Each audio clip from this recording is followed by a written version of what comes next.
Many patients are comforted to know that there is a rich network of researchers and doctors around the world working day and night to find new treatments for brain tumors. When these treatments are first available, they're usually done as part of clinical trials. Many patients who have a brain tumor will find themselves treated on a clinical trial. The clinical trial may test existing drugs used in new combinations, or it may test a brand new drug that's not been used for brain tumors before.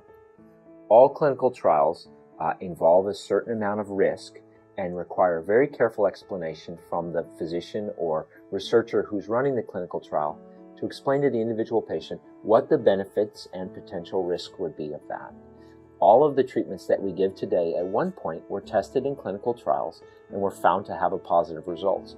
Those trials went on to be our standard treatments that we use today. The hope of the future will come from the drugs that are in clinical trials today. The decision about whether or not to join a clinical trial is a very personal one, and each patient and their family make that for themselves. Every patient weighs for themselves the standard treatments that are available versus things that are available in a clinical trial.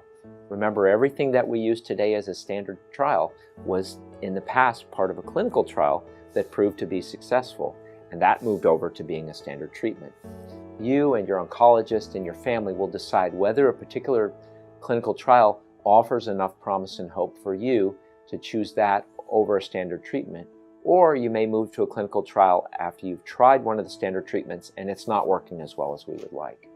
There's tremendous promise in the new drugs that are being tested in clinical trials, but there's a certain amount of uncertainty about how effective that drug will be and what the side effects would be. Nothing goes to clinical trial without very careful testing to try to pinpoint any major complications. A particular drug that's very unsafe would never make it to a clinical trial. It's important to weigh clinical trials and standard therapy in order to chart the best course for you or for your loved one.